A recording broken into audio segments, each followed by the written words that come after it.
Muy bien, pues muy buenas tardes a todos. Es para mí pues un honor, ¿no? Estar aquí dando esta clase, esta ponencia sobre el ecumenismo espiritual.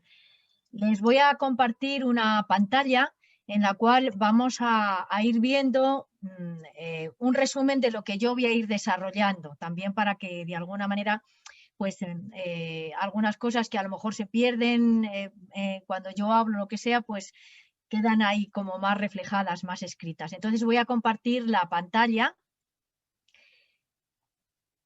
y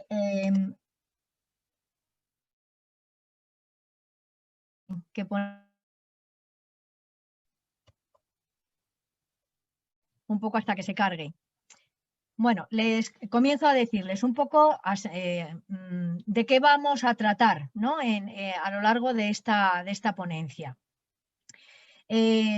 Vamos a ver el título de la ponencia, yo lo he titulado así: El ecumenismo espiritual, corazón y fuerza motriz de la unidad. Entonces, para desarrollar todo esto, vamos a ver tres puntos fundamentales. Después de hacer una pequeña introducción, veremos en el primer punto cómo crear oasis de espiritualidad. En un segundo momento veremos, para poder crear estos oasis o que faciliten estos oasis, lo que significa la noia o impulso para la espiritualidad ecuménica.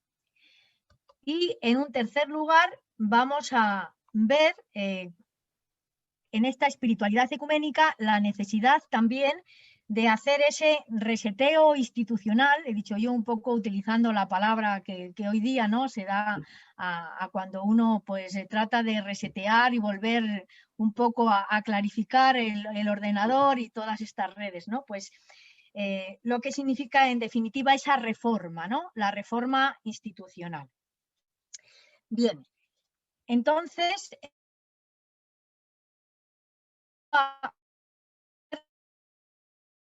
antes de comenzar con el primer punto,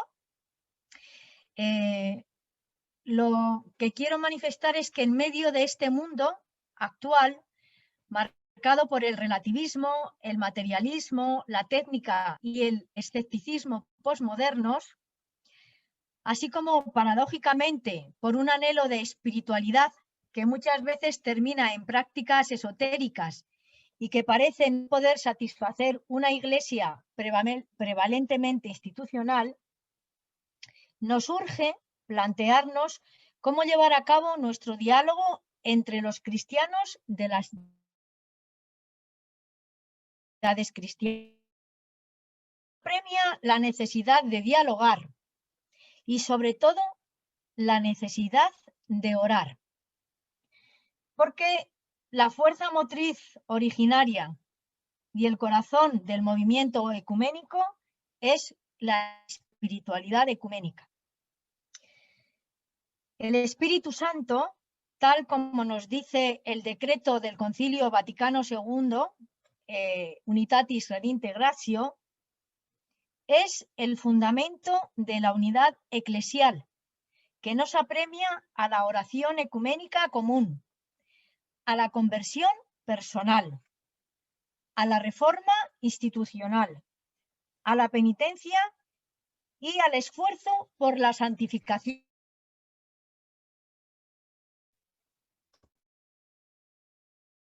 Las diapositivas, no sé por qué.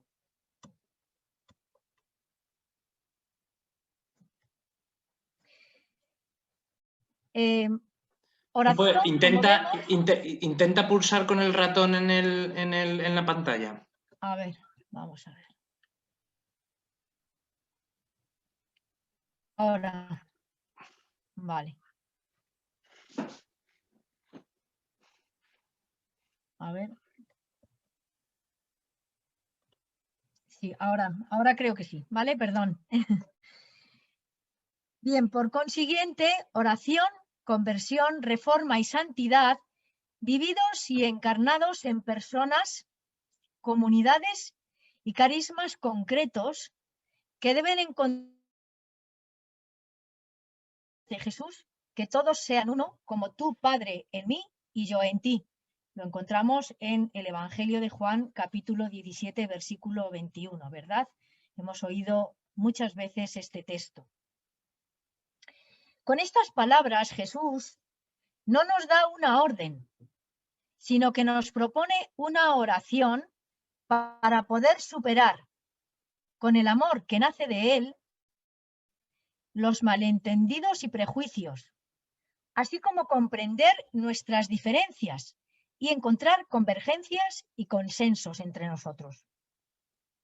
Para ello, no bastan ni los diálogos académicos ni los esfuerzos diplomáticos. Tampoco tiene cabida un filantropismo liberal, ni el relativismo, ni el sincretismo, ni el fundamentalismo. El fundamento del diálogo ecuménico es la confesión en la Santísima Trinidad, en cuyo nombre estamos todos bautizados. Bien, pues hecha esta introducción, comienzo con este primer punto de la ponencia, que es crear oasis de espiritualidad. La reflexión en la neumatología ecuménica o en el Espíritu Santo va a ser la temática de este primer punto de nuestra ponencia. Para ello, intentaremos tomar conciencia de que en el ecumenismo espiritual conviene crear espacios de oración donde, como decía San Pablo, cada uno pueda aportar el don que ha recibido del Espíritu a través de himnos, palabras, silencio.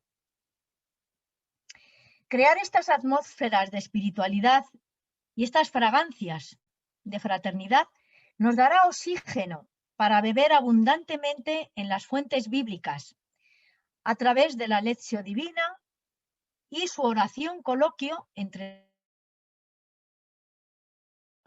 A través de estas atmósferas de espiritualidad, como asevera Genevieve Micheli, la fundadora de las Damas de Morges, los cristianos podemos tomar conciencia de que la unión mutua son fuentes de serenidad y crean refugio de paz. Estos oasis de oración, como señala entre otros documentos el reciente Vademecum, diálogo ecuménico, nos permiten de igual modo orar en nuestras celebraciones litúrgicas por nuestros hermanos y hermanas en Cristo y especialmente por los que tenemos más cercanos, cada uno de nosotros, es decir, los que se encuentran dentro de nuestra comunidad local. Estos espacios de espiritualidad, el cardenal Casper, gran espiritismo y también del diálogo de la espiritualidad ecuménica, por ejemplo, en conmemoraciones del bautismo, así como en ceremonias del periodo de Navidad y Cuaresma. Y dice además el cardenal Casper, y aunque no es posible una plena participación común en la Eucaristía, sí se podría pedir la bendición del sacerdote en el momento de la comunión para aquellos hermanos que están participando de esta celebración y ciertamente no pueden.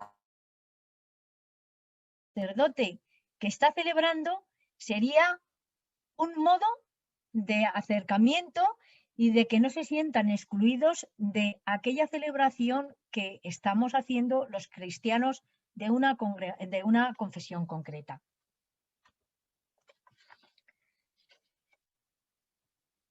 Bien, pues vamos a ver ahora cómo buscar esas realidades más allá de los sentidos. El anhelo de encontrarse con la realidad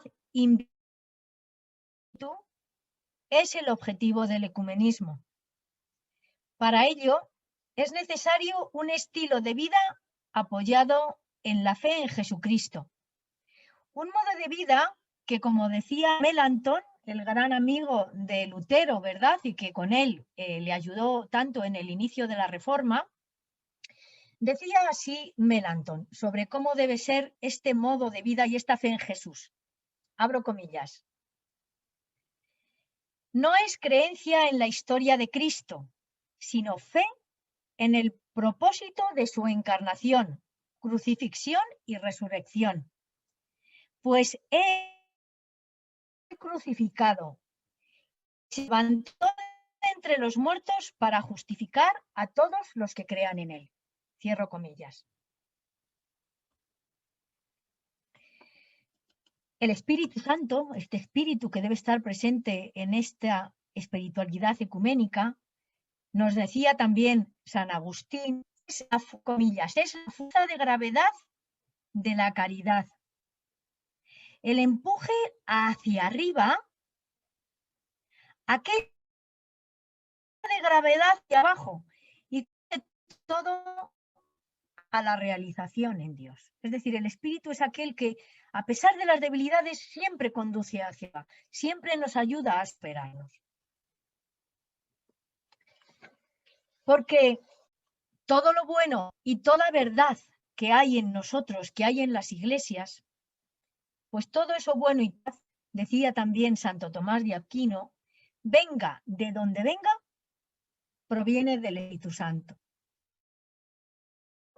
De espiritualidad, la realidad invisible de la espiritualidad es, como expresa el Papa Francisco, permanecer gozosamente unidos, orando y contemplando ante el sepulcro vacío. Pues es ahí, ese sepulcro vacío, de donde partió el anuncio de la resurrección y el centro del mensaje cristiano, el que nos une a todos aquellos que nos llamamos cristianos y el que nos recuerda que somos hombres y mujeres de resurrección, no de muerte.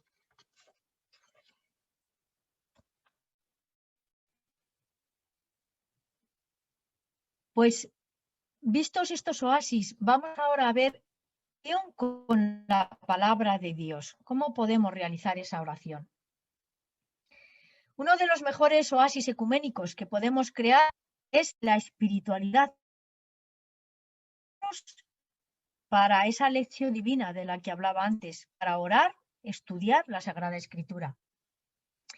A este respecto, Lutero le aconsejaba sobre esta espiritualidad bíblica y sobre la Biblia a Federico III de Sajonia, más conocido como Espalatino, le decía lo siguiente, abro comillas. Lo primero que has de tener presente es la certeza inquebrantable de que a la base de estudio y de genio. Por tanto, tu primer quehacer será el de empezar por la oración. Pero una oración por la que le pidas a Dios que, por su pura misericordia, te conceda la inteligencia de su palabra. Ningún maestro de las palabras divinas podrás encontrar que sea mejor que su propio autor. Por tanto, te conviene de manera que desesperes de tu fuerza y de tu ingenio y confíes únicamente en la acción del Espíritu Santo. Cierro comillas. También el decreto Unitatis Redintegratio, que recuerdo el segundo, ¿verdad?, describe las Sagradas Escrituras como, abro comillas, instrumentos preciosos en la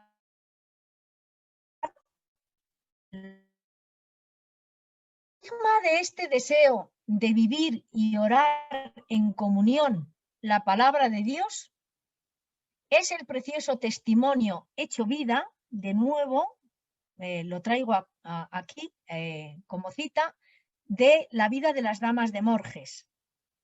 Ellas, conducidas por el Espíritu Santo, han sabido redescubrir la importancia del silencio y la práctica de los retiros espirituales de fe. Cristo que se separó a un lugar solitario para orar. El ejemplo y testimonio de esta comunidad de las Damas de Morges, además, ha conseguido que muchas otras personas se unan a estos retiros organizadamente por ellas, así como a la plegaria acogida que realizan en esta comunidad en Granchá. Por lo tanto, el ejemplo de esta comunidad monástica manifiesta también el abad del monasterio, autor del ecumenismo, André Louf, puede tener repercusiones en alguna otra parte del cuerpo de Cristo. No sabemos dónde, pero sí Dios lo sabe, ¿no? Pues dice él, abro comillas, el monasterio es un signo de la Iglesia indivisa. Momento igualmente privilegiado de orar con la palabra de Dios es lo que para nosotros ya nos resulta tan cercano y conocido como el octavario mundial de oración por la unidad de los cristianos, que puso en marcha el sacerdote Abbé Paul Coutier en el año 1933. Nos dice el Consejo Pontificio para la Unidad de los Cristianos, en relación con este octavario de la unidad, puede participar en él según su propia capacidad, su propia función y el puesto que ocupe en la Iglesia. Pero lo importante es estar presentes en este octavario de unidad por la unidad de las iglesias. Asimismo, en esta espiritualidad ecuménica es también conveniente que contemos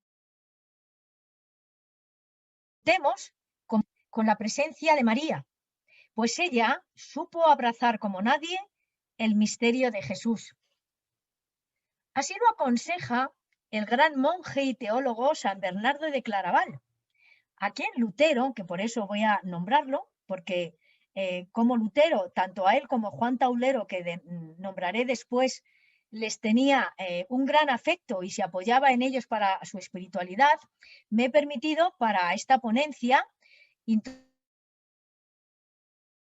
introducirme en estas dos personas, de Bernardo de Claraval y Juan Taulero, para penetrar en el ecumenismo espiritual y ver qué es lo que a Lutero le atraía de estos dos grandes místicos, ¿no? Y teólogos. Bien, pues San Bernardo de Claraval, repito, a quien Lutero tenía también en gran estima y cuya espiritualidad y estudios se apoyaba, además de aconsejar la meditación, nos decía Bernardo, proponía dos grandes amores y el binomio entre ellos. ¿Y cuáles eran estos dos grandes amores? Eran Cristo y María. Según él, no se necesita a María para ir a Cristo, y Cristo quiere que acudamos a María. Dos amores que hoy también, pues gracias a Dios, muchos evangelios cubrir a María como una figura bíblica y como hermana en la fe, aunque no la tengan en sus actos devocionales, viendo efectivamente la figura bíblica que tanto ejemplo nos da y a la que Jesús quería tanto, ¿no?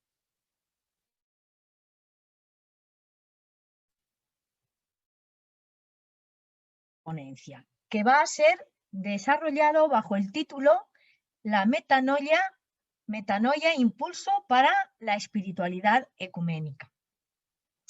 A lo largo de este apartado vamos a reflexionar en la necesidad de conversión personal y comunitaria para que se pueda dar un verdadero ecumenismo. Una metanoia que, por otro lado, no se puede dar si no pasa por el discernimiento, la santidad y es decir, el abrirse al otro. Así, en el inicio de este camino entramos, como no podía ser de otro modo, con el paradigma de Abraham. Su proceso de metanoia, su proceso de conversión, con la escucha de la llamada que Dios le hizo. Ve a la tierra que te mostraré. Nosotros, como Abraham, también somos llamados a dejar nuestras seguridades, aquellas que nos encorvan, sí, nos hacen más pequeños sobre nosotros mismos. Dejar este encorvamiento para adentrarnos en el lugar que Dios nos ha preparado en lo más profundo de nuestro ser, entrar ahí, donde se encuentra Dios, como nos decía Agustín, ¿verdad? Ahora bien, en este recorrido, que ciertamente supone sacrificio, supone negarse a uno mismo, no estamos solos. Contamos con la ayuda y la acción del Padre, como agricultor experto, corta y poda. ¿Para qué? Para centrarnos y ayudarnos a ser personas completas, plenas, que quieren dar mayor gloria a Dios y mayor fruto con esta gloria a Dios. Esto es lo que Jesús nos decía y aconsejaba. Por ello, como propone el hermano Roger de Tessé, si dejamos que el Padre descienda a nuestro ser, de nuestra mente y de nuestro corazón, podremos experimentar una poda hecha con amor y llena de misericordia. En este camino de conversión, decía también Lutero, abro comillas, justificándonos, por así decir, y siendo justos, es como hablaremos en justicia. Y para ello es necesario que se transforme primero la persona y se transformarán las obras. Cierro comillas.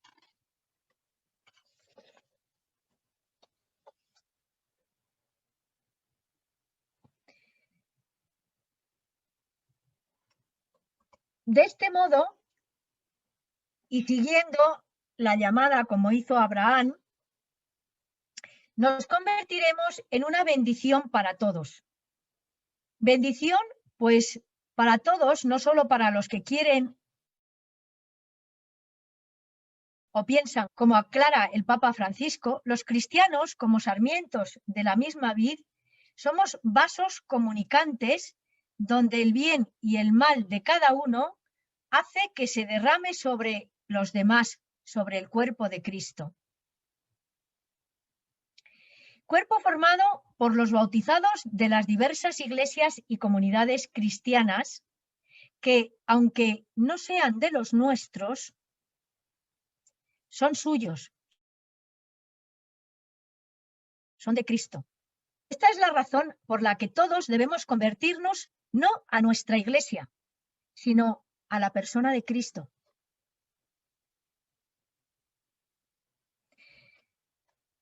En definitiva, la metanoia espiritual es saber sufrir en la iglesia y con la iglesia.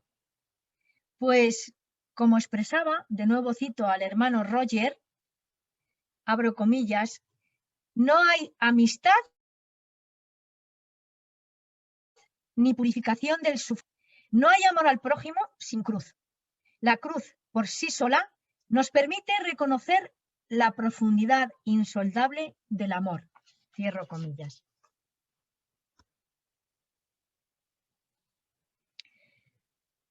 Vemos ahora el discernimiento de espíritus en la espiritualidad ecuménica. La metanoia ecuménica, como exponíamos poco más arriba, necesita, dado que todo proceso espiritual de transformación debe preguntarse por qué espíritu se deja guiar.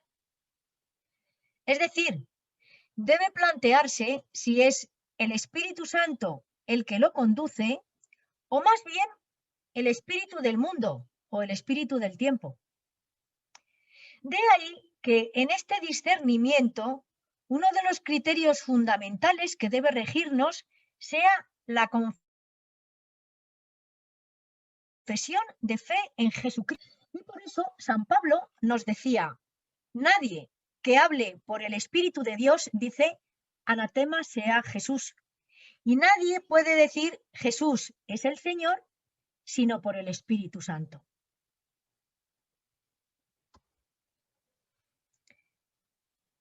El discernimiento ciertamente no es un proceso sencillo. Entraña dudas, lucha e inseguridad. Esto es, a mi modo de ver, en cierta medida, lo que Lutero nos expresa en sus palabras respecto de su deseo de hacer la voluntad de Dios. Dice así, abro comillas: Dios no solo me conduce, me arrebata, me empuja. No estoy en mis cabales. Quiero estar tranquilo y me veo arrojado al fragor de los tumultos. Cierro comillas. Y de forma semejante le expresaba también esta lucha que tenía en su interior y estas dudas a Erasmo de Róterdam en el principio de esta reforma, ¿no? Todo esto se daba en ese principio. Le decía así a Erasmo, abro comillas: Erasmo mío, si te parece, reconoce a este menor hermano en Cristo, que, aunque por su ignorancia no merezca otra cosa que ya ser enterrado en un rincón, desconocido hasta para el sol y el cielo de todos, que es lo que siempre deseé, sino porque era consciente de mi limitado ajuar. Explico qué hago. ¿Por qué se torcieron las cosas? De modo que me veo forzado a padecer. De modo que mi ignominia y mi desafortunada ignorancia se vean agitadas y ajetreadas incluso ante los doctos. Cierro comillas. Como vemos, Lutero pasó una gran lucha.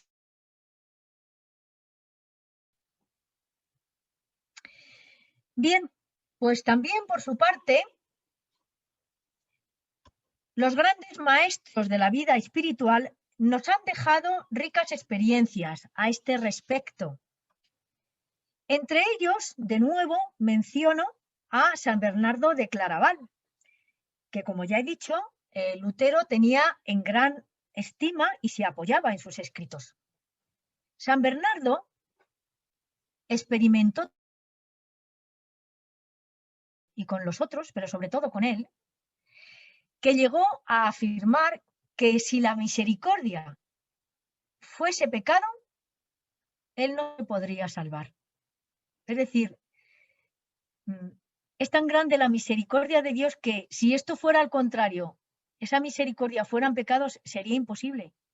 Pero como Dios tiene misericordia de él, pues gracias a eso vale más que sus pecados y por eso se puede salvar. San Bernardo de Claraval decía también e invitaba al discernimiento, asegurando que el camino de retorno a Dios no se puede hacer de golpe. Primero decía, hay que desear de verdad volver a Dios. Y para ello se deben dar dos pasos. Primero, humildad y caridad para conocernos a nosotros mismos. Una vez que se ha dado esta humildad y caridad para reconocernos y amarnos, despojarnos de nosotros mismos.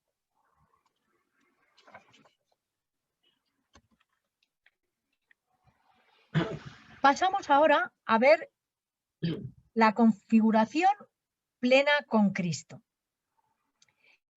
Vivir la espiritualidad ecuménica debe llevarnos a una vida santa, a una vida donde podamos decir con el apóstol Pablo,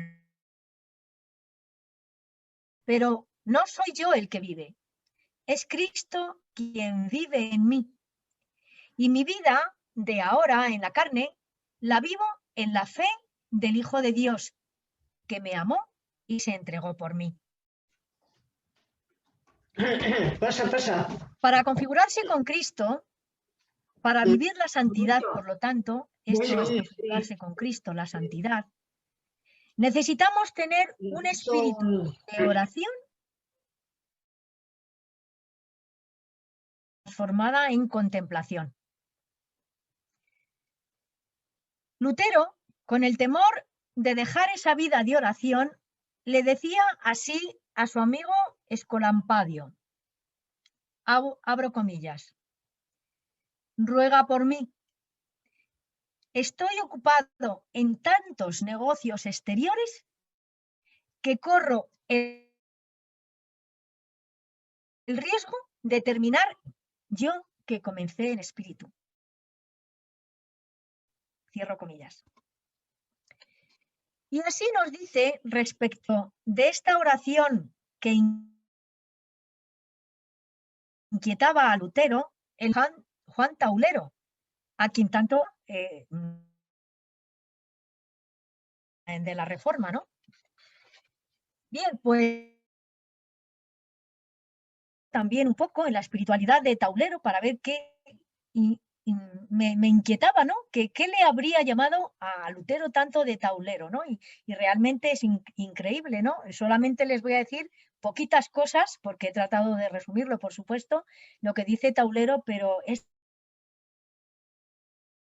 Bien, este camino de santidad, este configurarse con Cristo, decía Taulero, necesita oración mental.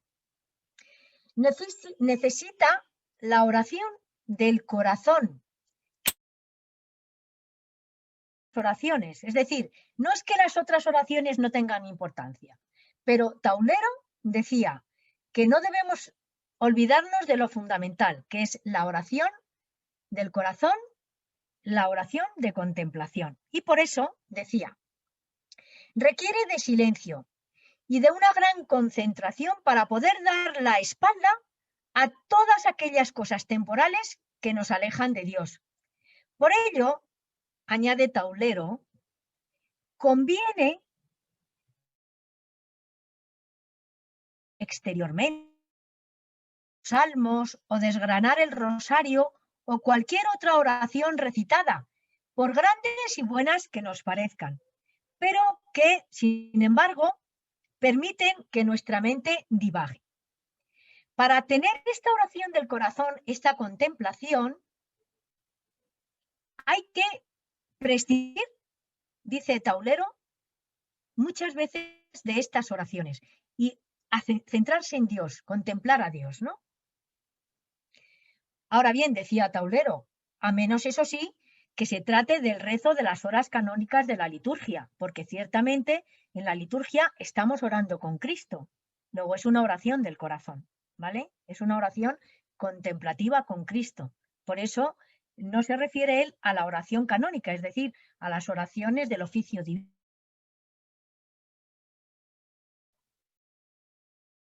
Una de las cosas que Lutero se apoyó en esto que decía Taulero. Y así escribía Lutero a uno de sus primeros guías espirituales, ¿verdad? Que era el Tino Staupitz. Le decía así, abro comillas, desde hace tiempo muchas personas buenas me achacan haber condenado los rosarios, coronas, oficios parvos, oraciones y hasta cualquier buena obra. Lo que enseño, siguiendo la teología de Taulero, es que los hombres depositen su confianza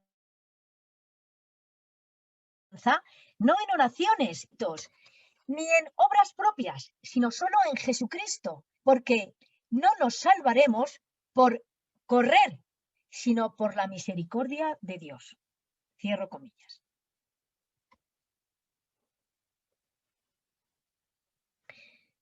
Esta unidad con Dios a través de la oración, dice también Taulero, debe llevarme a despojarme de mi forma y revestirme de la de Cristo. No solo nuestra felicidad, sino también el gozo por el bien y atención, el gozo por el bien y las cualidades que poseen cada uno de nuestros hermanos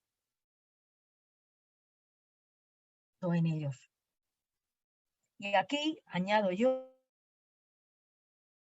seguramente lo diría, añado, si el bien del otro es lo que a mí me debe,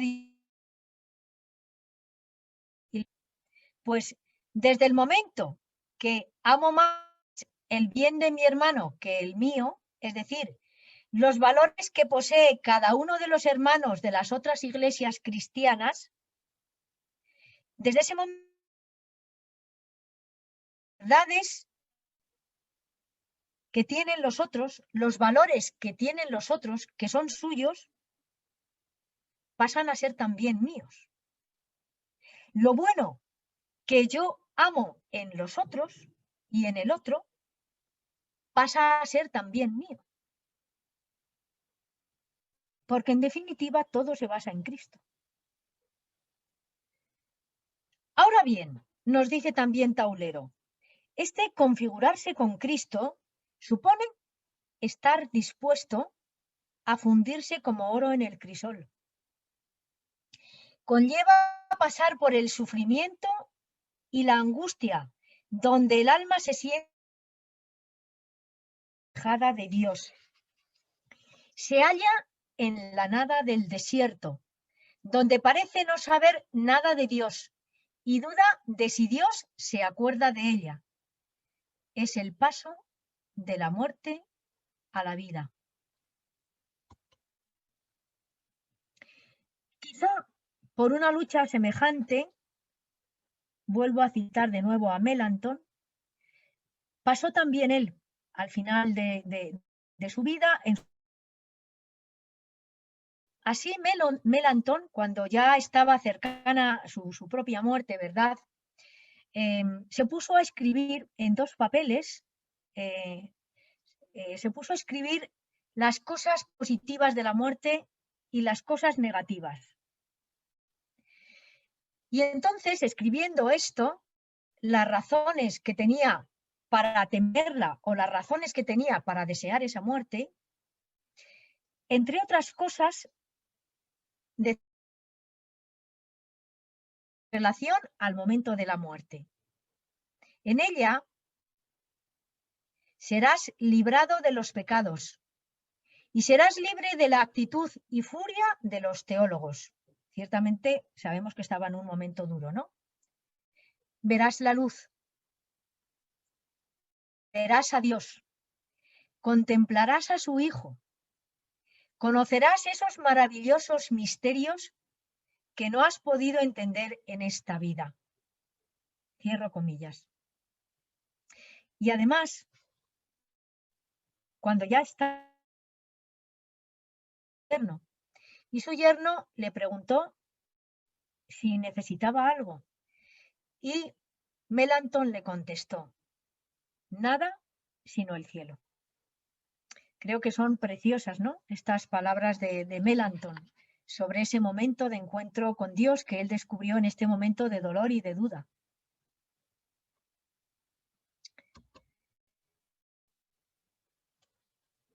Bien, la espiritualidad cristológica nos lleva también a pensar en la vida y modelo de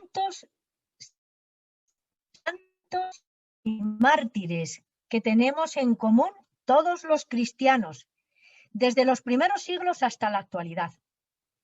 Son, como decía San Juan Pablo II, todos los cristianos que han dado su vida por defender la fe en Cristo. Es la Communio Sanctorum que habla con una voz más fuerte que todos los elementos de división que existen.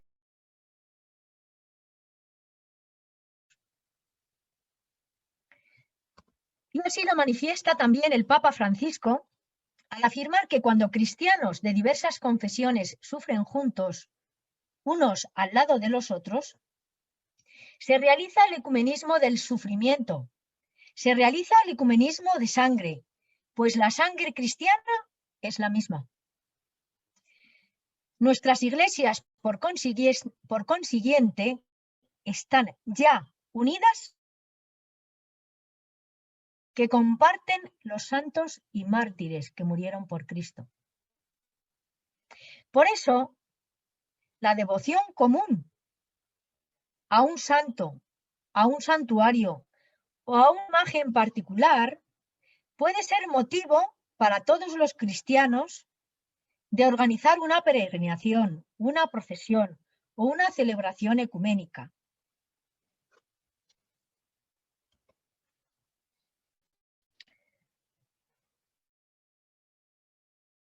En el hermano. Hemos hablado de configuración con Cristo, una configuración que requiere, como dice el apóstol Pedro, mantener un amor intenso entre nosotros, para que Dios sea glorificado en todo por medio de Jesucristo. Ser transformados en Cristo implica no replegarse en el eclesiocentrismo, al compromiso universal. La mística de encontrar el icono de Cristo en el hermano no nos pide acciones espectaculares, pero sí superar el espíritu de competitividad para poder cooperar juntos en las obras de caridad. Porque la caridad, como nos decía San Pablo, no tiene envidia, no se vanagloria, no se enorgullece y no caduca jamás.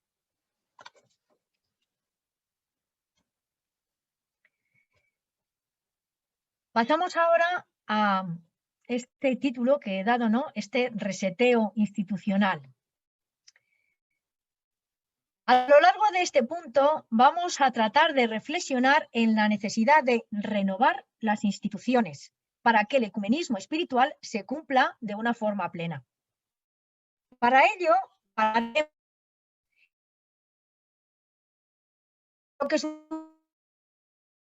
en lo que conlleva la espiritualidad de comunión por medio de una vida más pura, según el Evangelio. Tener conciencia de lo que supone renovar la memoria entraña reconocer que las divisiones y disputas entre los cristianos no son tan fruto de controversias doctrinales divergentes, son, sobre todo, fruto de la historia se ha dado un enfriamiento entre nosotros y de un alejamiento experiencial sobre nuestra forma de vivir el mensaje de Jesucristo. En este sentido, retorno de nuevo a las palabras de Melanchthon, también él sufría estas divergencias, estas separaciones por tantas cosas, y aseguraba que la salvación, en lugar de por las buenas obras o los sistemas sacramentales. Abro comillas de su frase. Debemos buscar la verdad, amarla, defenderla y pasarla sin adulteración alguna a nuestra posteridad. Cierro comillas. Ahora bien, a pesar de que todavía existen estas grandes divisiones, estos malentendidos entre nosotros,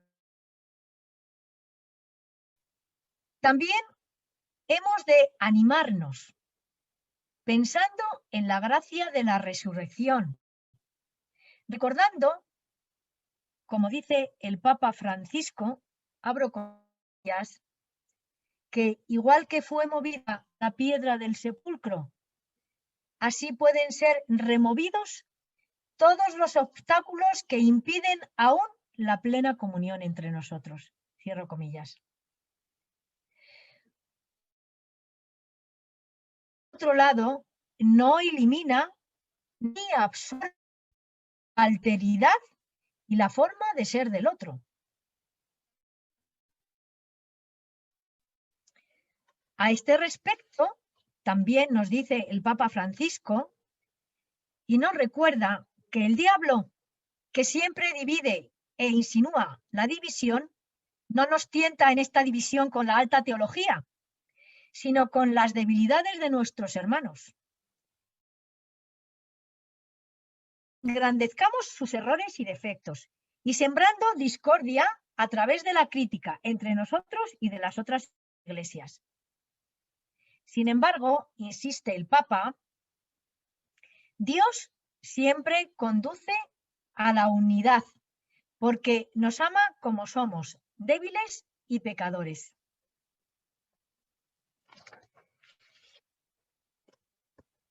Una prueba de esta renovación institucional, de la actuación del Espíritu de Dios entre nosotros, ha sido la conmemoración conjunta del 500 aniversario de la Reforma. Este acontecimiento nos ha hecho ver que es posible adoptar un nuevo enfoque de la historia, reconociendo que aunque lo que sucedió en el pasado ya no puede cambiarse, ciertamente. Sin embargo, sí se puede cambiar lo que se recuerda del pasado y el modo en que se ha de recordar todo aquello y cómo se lo debemos de transmitir, por lo tanto, a los demás. Vemos ahora la purificación de la memoria en esta renovación institucional. La expresión purificación de la tiene segundo. En él, y ya en conclusión del Concilio Vaticano II, el Papa Pablo VI y el patriarca Atenágoras, precioso entre los dos, hicieron una declaración conjunta que removió la memoria de la Iglesia acerca de las excomuniones mutuas que se habían emitido en el 54, donde sabemos o recordamos que mutuamente se excomulgaron. Pues en este penúltimo día, en el año 1964, ¿vale? Se hizo, del final del concilio, se hizo este acuerdo y se hizo este gran gesto entre ambos. Años más tarde, ya el Papa Juan Pablo II, necesidad, abro comillas, de ser conscientes de ciertas exclusiones que hieren la caridad fraterna, de ciertos rechazos que deben ser perdonados, de un cierto orgullo, de aquella obstinación no evangélica en la condena de los otros, de un desprecio derivado de una presunción nociva. Cierro comillas. Esta actitud de perdón, conciliación, protagonizó también el comienzo del pontificado de Benedicto XVI. Y digo que lo protagonizó porque Benedicto XVI, justamente en el mensaje inicial que dio el día que fue proclamado Papa, dijo así sobre esta renovación y purificación del alma. Abro comillas. Como compromiso prioritario, sin ahorrar energías, la reconstrucción de la unidad plena y vible de todos los seguidores de Cristo será uno de mis primeros trabajos y encomiendas. En esta purificación de la memoria, también el Papa Francisco recientemente ha reconocido la especial importancia del trabajo ecuménico que desempeña la Comisión Fe y Constitución y desea seguir con la participación de teólogos altamente cualificados.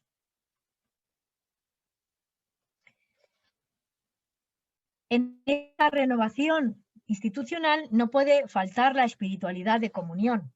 Por lo tanto, renovación y purificación de la memoria no pueden llevarse a cabo sin la experiencia de la unidad en la caridad que tiene su fundamento en el icono de la comunión trinitaria. Es decir, en el Espíritu Santo.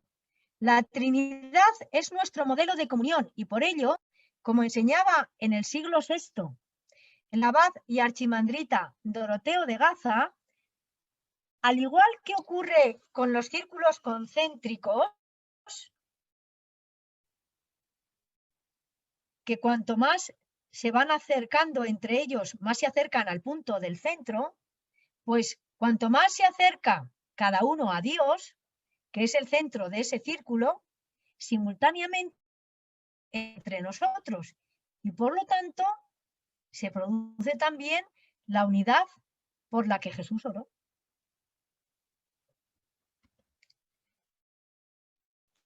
Los padres de la Iglesia también que se eleven por encima de la comunión eclesial. Así, respecto de este sentire ecclesiam, San Ireneo de León decía que la Iglesia es, abro comillas, el recipiente donde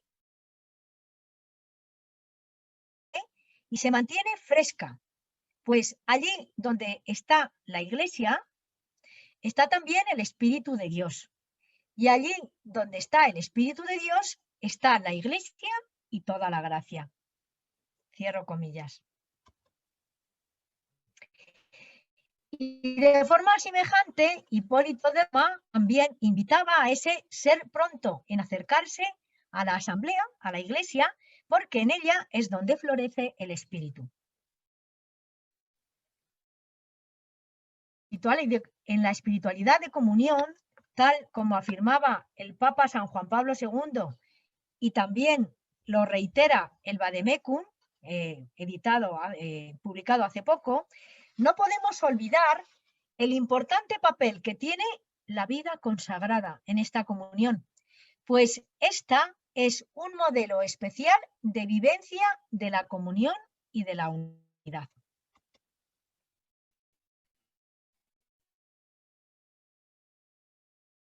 Las nuevas comunidades y movimientos eclesiales, dado que ellos se muestran como lugares privilegiados de hospitalidad ecuménica, de oración por la unidad y de comunión de bienes.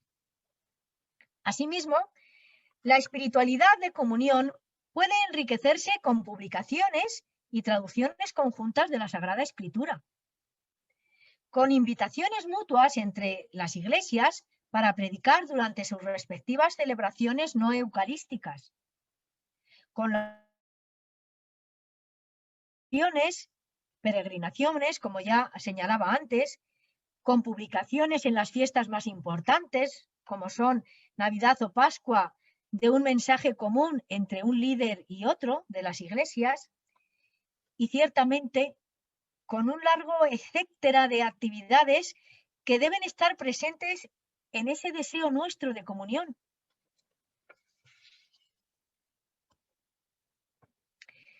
El diálogo ecuménico, hemos venido señalando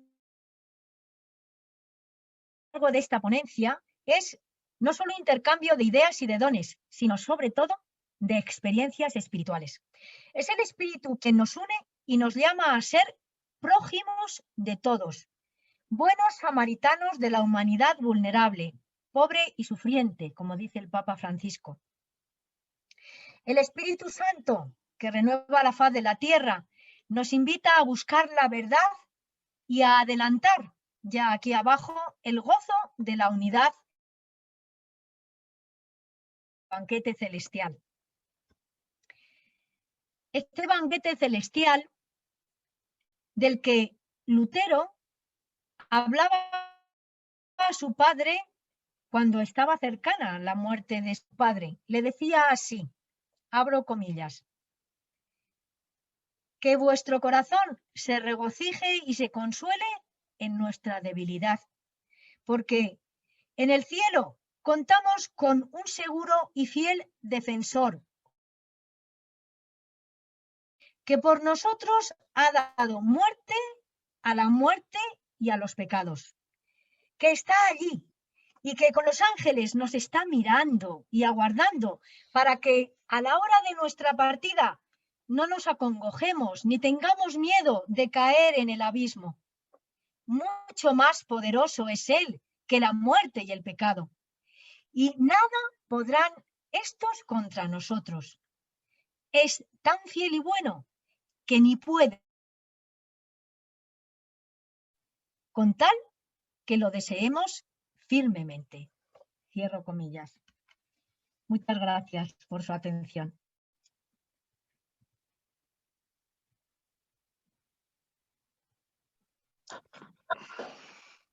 Muchas gracias por Muchas gracias, María Jesús. lo que nos has puesto. Muchas gracias por la ponencia, por este recorrido, ¿verdad? Bastante abundante, ¿eh? Nos dan un montón de textos, qué interesantes, qué bonitos, qué belleza. También que vemos el testimonio también de toda una tradición, ¿no? Orándole al Espíritu y intentando ser dóciles al Espíritu para que nos lleve a la unidad. ¿Alguna pregunta? Ahora alguien que tenga alguna... Ciertamente me hubiera gustado poder desarrollar mucho más, pero no me daba tiempo. No, esto muy bien. Probablemente lo que hoy he dicho de una forma mucho más ampliada y con las fuentes en las que me he basado, pues probablemente sea publicado en el futuro, en la revista de Pastoral Ecuménica. Todavía sí. No es seguro. Caray. Muy bien, qué interesante será tener esa publicación.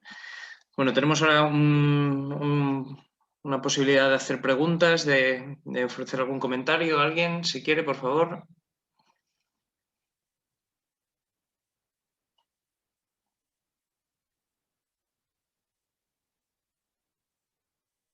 Debe ser que ha estado todo muy claro, ¿no? O que no se ha entendido nada, una de las dos cosas.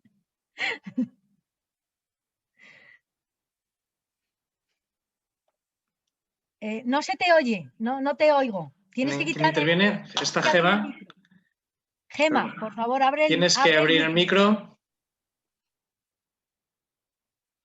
¿No? Ahora. Lo que has hecho y habían tantas fuentes a las que has acudido que yo ya estaba, si se puede publicar desde luego, lo compro seguro pero me ha gustado muchísimo. Gracias. Y preguntas ahora mismo no puedo hacer porque estoy, digamos, encantada de cómo lo has podido. Y gracias. Perfecto. Muy bien. ¿Alguna pregunta más? Verónica, ¿tú tienes alguna pregunta? No, me ha encantado. Como he visto el micro abierto, yo tengo una pregunta que hacerte, María Jesús, respecto a esta primera propuesta que hacías de los oasis de espiritualidad. Te quería preguntar, claro, la imagen del oasis es muy sugerente, pero... No te oigo. Digo que la imagen del oasis es muy sugerente, pero veo que puede encerrar el riesgo de cierto elitismo, ¿eh? Que solo unos pocos acudan a estos lugares y a estas experiencias y la mayor parte del pueblo de Dios se queda un poco al margen. ¿Y cómo podríamos compaginar las dos cosas? Sí, ciertamente, si se toma de una forma exclusiva, sí que corre ese peligro, ¿no? Mi planteamiento de forma más, es decir, por lo tanto, lo bueno es que seamos capaces de crear cuantas más formas de unirnos, de dialogar y de encontrarnos mejor, ¿no? Entonces, bueno, pues los que puedan participar en estos oasis, pues que participen en ellos, pero ciertamente sin olvidar que esto nos debe de llevar a que abramos esto que hemos meditado, que nos ha enriquecido, esa plataforma que nos sirva para dar el salto y enriquecer con aquello que hemos vivido, con aquello que hemos gozado, a todos los demás, ¿no? A través de otras celebraciones, a través de publicaciones, a través de participaciones, ¿no? O sea, que no se crea, que no se quede ahí, por supuesto, porque entonces sí que sería negativo, ¿no? Se tiene que convertir en algo positivo, en algo que, como decía, no sea cerrado, no sea de los grupos, sino que sea universal, ¿eh? Entonces, que todo ello pueda crear nuevos modos. Y eso se puede dar a través de otras celebraciones, a través de otras liturgias, a través de peregrinaciones. Hace unos años yo no pude participar en ello, desgraciadamente, ¿no? Pero, por ejemplo, hablaba también de esta posibilidad de hacer peregrinaciones, ¿no? Se dio a nivel de diálogo interreligioso, pero vamos, que se puede dar a nivel de diálogo interreligioso y ecuménico, ¿no? Y también participaron gente de otras iglesias, ¿no? Hicieron una preciosa peregrinación a Santiago. Las hermanas, las misioneras de la unidad, participaron en ello, yo sé que participaron, ¿no? Y quizá alguien más de los que aquí se encuentren, y ellos siempre lo narran como algo precioso, ¿no? Que fue este encuentro y esta forma de caminar juntos, ¿no? De acuerdo. Bueno, pues lo dejaremos aquí, esperando mucho, con mucho deseo la publicación, ¿eh? A ver si hay suerte y esto hace que suban las suscripciones a Pastoral Ecuménica de manera exponencial. Y nada, le damos muchas gracias a María Jesús por la oportunidad, le agradecemos mucho que nos haya ayudado en este camino. Nosotros nos vemos la semana que viene, entonces. Yo creo que la semana que viene será una ponencia muy interesante también, dedicada al Santo Sepulcro, este lugar mágico, especialísimo de Jerusalén, en el que el ecumenismo se vive y se sufre de una manera como muy, muy diaria, muy, muy real. Allí los franciscanos, los ortodoxos griegos, los ortodoxos armenios, los protestantes tan cerca.